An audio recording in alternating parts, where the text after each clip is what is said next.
Hello, everybody. This is John and Ben again from SweetSpot Safari. This is the latest in our SweetSpot explorations. And today we're going to talk about more or less. We'll go into more detail of that, what that means. But essentially, as we always have been, we've been exploring the sort of polarities and the processes of these type of topics. So we thought this one might be a bit different today. So hopefully that will play out in the way that it makes sense to everybody. But before we get into any detail, I'm going to hand over to Ben now. He's going to explain a bit about the why and the what. Yeah, so more or less, I think, is something which is present everywhere. It's something which we don't even really notice. And one way I think about it is thinking back to how human beings evolved. Most of our time, our context was one shaped by scarcity. And I think the modern world is very different in that it's basically shaped by abundance. So, this as a frame, scarcity versus abundance, I think is quite an interesting one. So our context has changed fast, but ultimately human beings haven't. And so what we tend to do, because we've evolved in this scarcity context, I think we tend to automatically reach for more, more solutions, more schooling, more communication, more, managers. But I'm kind of wondering whether this is actually a mistake, John. What if actually some of the time the key to what we should be doing is less? And the whole premise of society, which we probably starting to question now, is designed around GDP. That actually more GDP is the guiding incentive and metric for everything that is measured, and that shapes everything that we do in our lives and our workplaces. And so, what do we actually mean by more and less? I think that one way or a couple of ways I think about it is a trade-off between quantities and qualities. And we've touched on shallow and depth in the past, and I think there's a connection there. But also perhaps what we'll talk about today as well, the difference between complex or complicated versus simple approaches. And so we can make things more complicated and we can make things more simple. But yeah, over to you really, because I think we're going to have a slightly different approach with how we discuss things today. No, absolutely. Thank you, Ben. And obviously with the certainly with the context of complexity, as you know, that's very dear to my heart as being a lean consultant. But what I thought we'd do here is just to trigger some thinking. It's just through a few just quick fire examples out of to give people an idea of what the polarities could be and what the concepts could be. And then we'll try and explore them in more depth. So just very simply, is there too much legislation in the world? Right? Are we adding to the statute book? Do we actually take away? Big data, for instance, was the fashion a number of years ago. Did big data really deliver on what it was supposed to? That was the thing. We got these, quantum computers and massive computers and means of doing analytics on large amounts of data. But there's a lot of question marks on it now. Is actually, did big data really make a difference? So there are things like that. Slightly different tack. Have we got a situation where doctors and GPs, through no fault of their own, but are over-prescribing medicines, for instance? Is that affecting our natural resistance? There's all sorts of things in this space that you can think about. On the other tack, you could say, what happens if resources are stripped to the bone, right? And we don't realize the resources are stripped to the bone. So in that case, we've actually stripped away, but actually we need possibly more now. We need to create things. So that's just another side of nuance or perspective on it. What if we look at life, for instance, is slightly different, but if we look at life or a problem through an overly simplistic lens, we talked about complexity and the dangers potentially will go into complexity. But what if we oversimplify things? What if we don't stratify things? And I know, from a cultural point of view, there seems to be a lot of what they call conflation of issues at the moment, where things are oversimplified by putting things together and thinking that we can come up with a quick answer to a complex problem. So really, I just wanted to share those with the listeners, just to give some ideas of what we mean by more or less, and then Mm. we'll see if we can go and explore them. So, based on that, Ben, what's your thinking about what we've just shared? Well, the first one which you mentioned was about legislation, and I think a lot of people can resonate in their own lives if they've ever moved house. Just how tricky the process can be. It might take several months and agonizing toing and froing with your solicitor to get a fairly basic transaction, which other countries might do in a couple of days.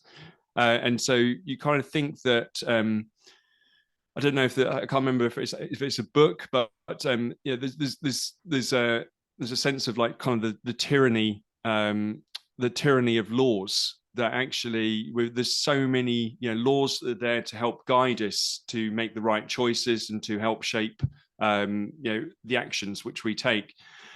But actually, if it's only lawyers that can actually understand and navigate this complexity, only lawyers benefit. I think everybody else struggles. So there's something around something around a productivity challenge there, which too many laws can have. Well, yeah, I'd like to come back on that one. And it's interesting, as you say, about only lawyers can understand it. Well, certain of it. I think the question we have to ask there, and then this might lead us into a sweet spot, is who are the laws there to serve? Are they there to serve the people, or are they there to serve the people who make the laws?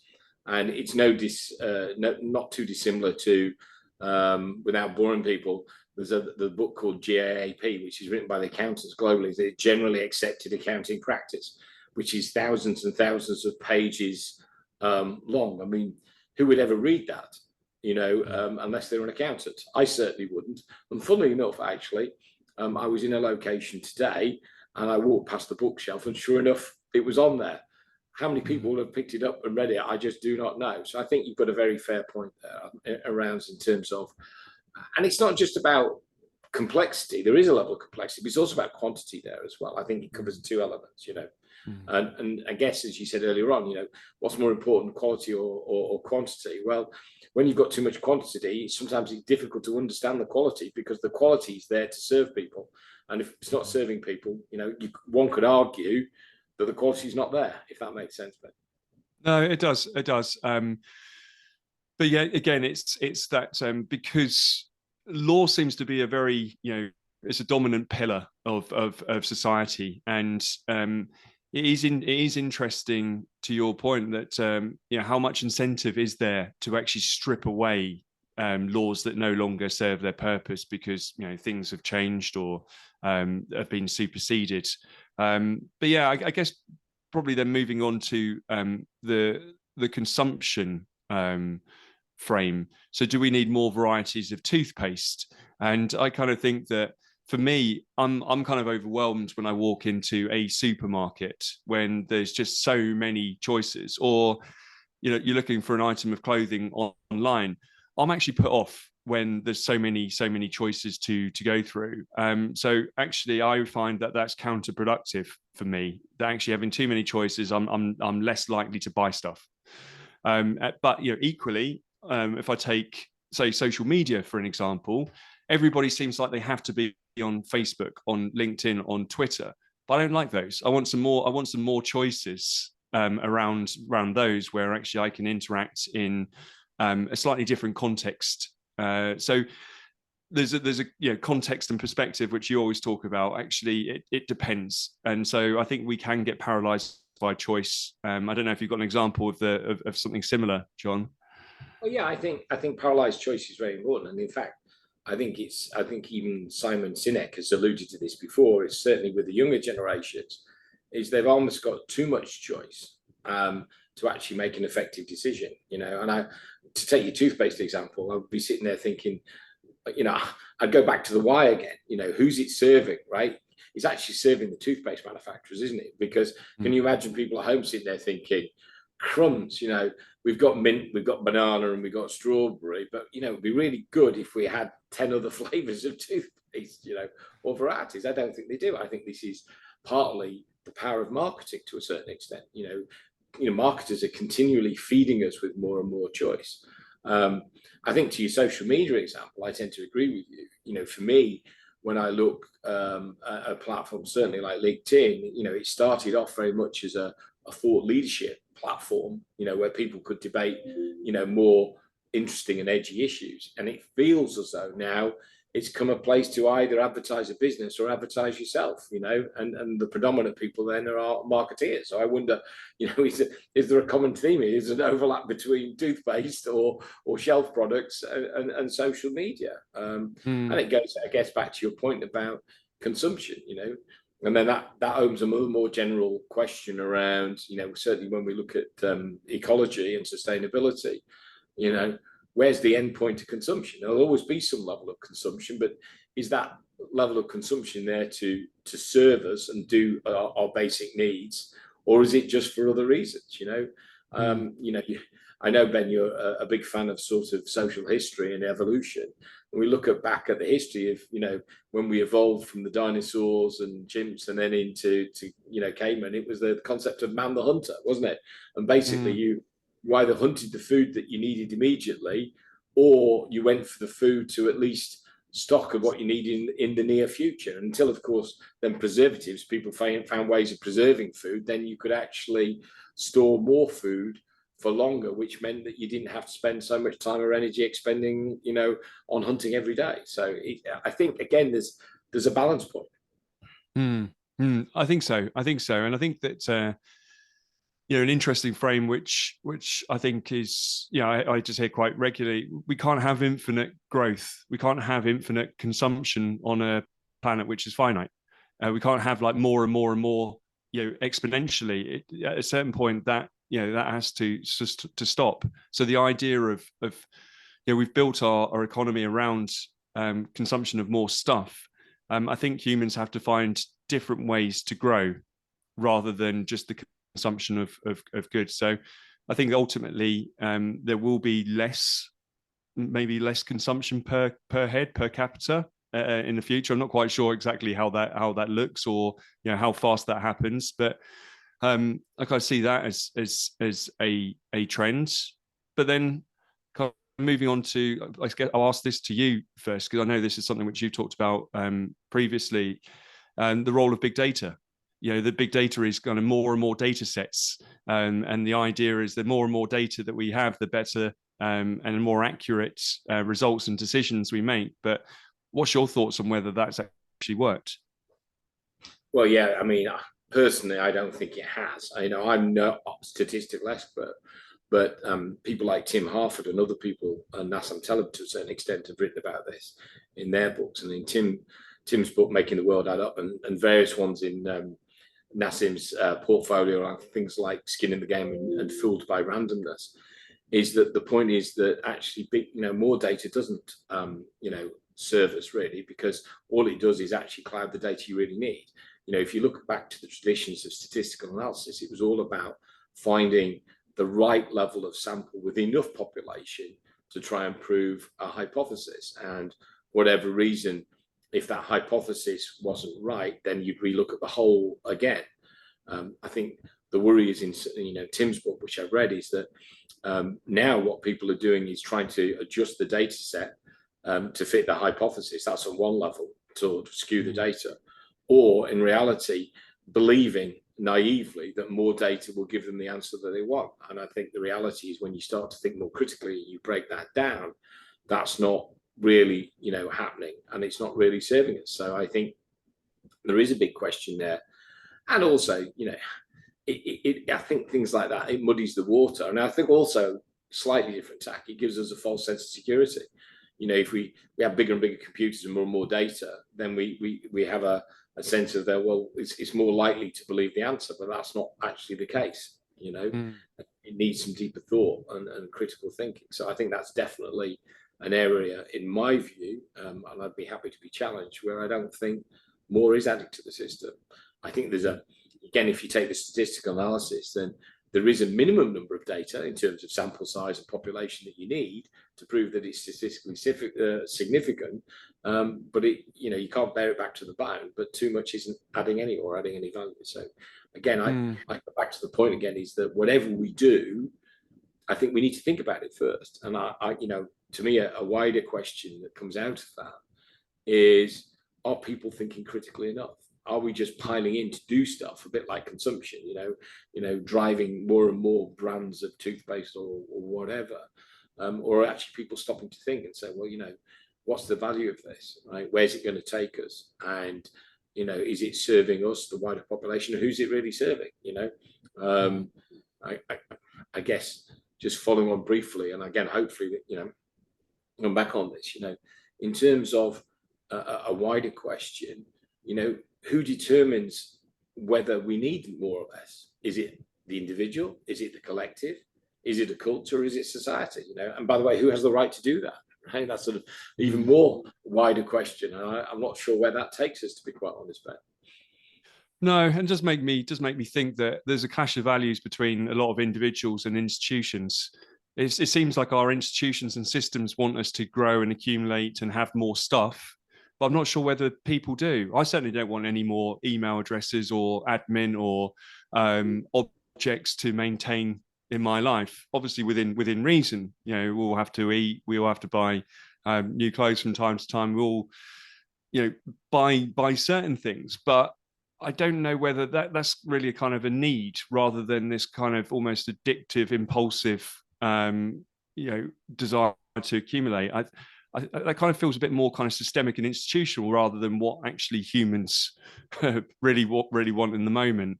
And it does make me think about the big data piece, that maybe there's a kind of cognitive bias of the people who are developing it, who think more is better. Because I think our brain works in counterintuitive, opposing ways. We don't focus on things in our environment by processing everything in our environment. What our brain actually does, or our conscious awareness, it actually ignores everything to focus on the one or two things which is actually important at that time.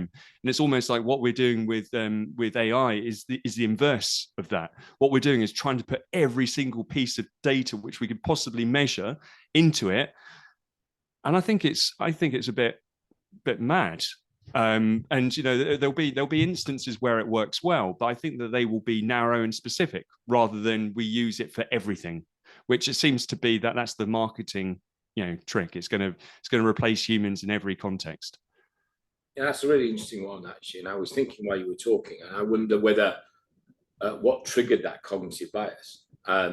Is it traditionally because people have had recognition through wealth? And I mean historically. I don't mean gold coins now, but historically, when we were farming people, it was how many cows you had, the size of your herd, or how much land you had, and people were recognised, for not just consumption, but for quantity, right? And in certain cultures, it was how many children you had, right? We've moved beyond that now, and it's more to, commercial goods like, fast cars, jewelry, designer goods, and it's interesting. I see that there's been a kickback against, fast fashion, for instance, because of what it's doing to the ecosystem. If you look at places like Indonesia, for instance, we're processing a lot of clothes and making a lot of clothes, the amount of chemicals that they're using and how it's actually depleting the sort of natural environment. There are plains of the world which, even for cotton making, which is considered to be sort of a natural material, but it consumes a huge amount of water at a time when there are places without fresh water. And I'm not there to moralize what's right or wrong, but I think there's a connection there, and I think there are questions to be had. And then, are certain industries doing enough to actually correct it, or are they basically smoke screening us? I'm not even going to get into the whole green agenda. You and I have talked about greenwashing before. Are they smoke screening as a way of continuing that marketing and that consumption for a period of time? And perpetuating a problem that maybe if we had a more serious discussion about quantities and volumes and production, then, we might come up with a more sensible solution. Yeah, and I just very simplistically, I don't know, I'm not going to quote the numbers, but if you just have to look at agriculture, and 100 years ago, you used to put a small amount of energy into a field and get quite a big return on calories and energy out and food output. Over time, you have to put more and more energy, more and more chemicals into the land to get less and less food out, both in terms of volume, but also in terms of quality as well. And so, yeah, it's a real tricky one to get your head around. But I think that understanding, this more or less in different contexts is actually quite an interesting pattern. And one other one which you mentioned earlier on was about medicines, and perhaps we're over prescribing them. And you probably think of antibiotics. Antibiotics has been one of the great inventions of Western medicine, along with surgery and vaccines.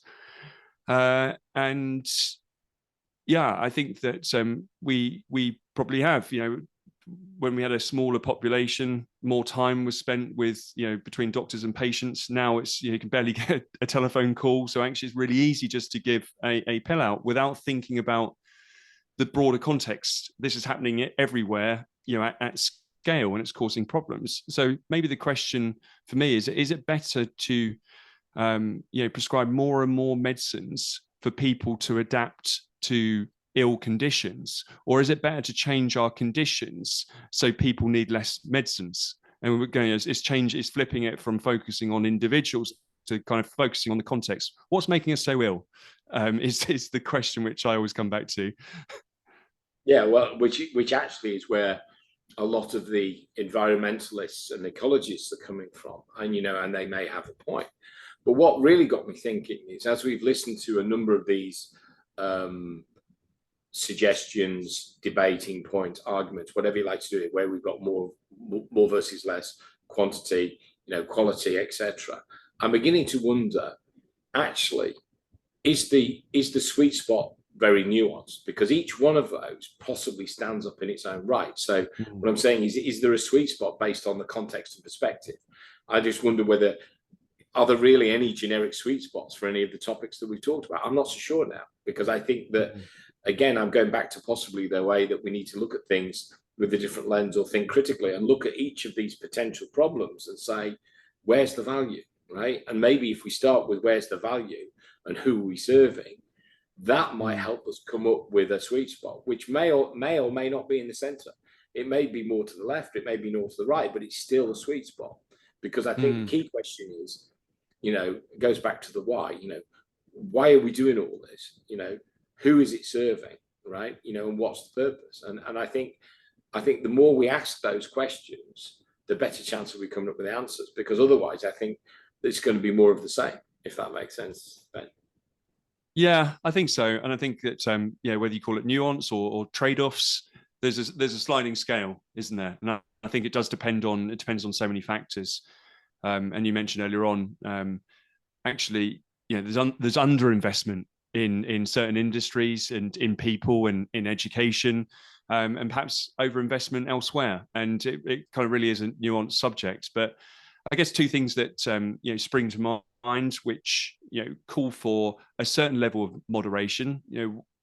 I kind of think there's two bads. Too little of something can kill you. Too much of something can kill you. Food is an example. And so maybe moderation is key, and that moderation, it's not smack bang in the middle. It kind of shifts depending on our circumstances and who we are. And again, money, wages. If we have too little money, we don't really have any choices. If we have too much, there's a law of diminishing returns, and actually we don't get happier the more wages we get. So there's like a sweet spot somewhere, supposedly around £80,000, for example. I don't really know the kind of research intimately, but I can see where that comes from. And so, there's definitely a trade-off between complexity and simplification as well. And I think that's what you wanted to get across earlier on. But any thoughts on signing off? Yeah, so just a couple of things there. I think it's interesting where I don't know where you raised the one about the £80,000, but I'm more thinking about it. One, I think that would depend on what side of that £80,000 you're on at the time, and what you've got at the moment. We live in a relative world, so that's the first thing. For some people, £80,000 at their personal position, that might seem like a fortune. For other people, it might seem absolutely nothing. So, you know, there is a level of perspective there. But Mm. I'm wondering, how did that figure out? And I'm just wondering whether, well, people are thinking, you know, maybe it's enough to get by and have some level of freedoms, and that's what the economists have worked out. But it's not so much that you check out, for instance, and that's just a postulation. I have no idea. I've not done the research on that. So I think that's Yeah.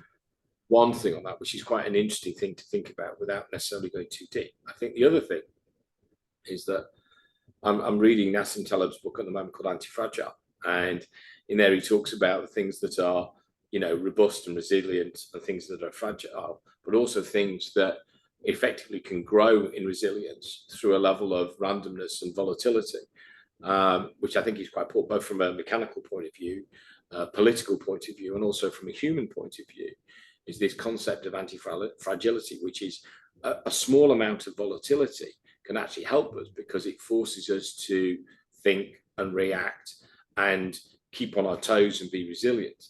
And I just wonder sometimes, in the environment where we become too comfortable, right? Because we've got too much, and we don't have to think, we don't have to plan, we don't have to worry too much about risk, is that we're reducing that level of micro, or, you know, mini volatility, which actually doesn't build our resilience. It's a bit arguably similar, but not the same as the antibiotic argument, whereby we get to a point where we've become so neutral, for want of a better word, happy and neutral, that actually, if something bad happens, right, there's not much we can do about it.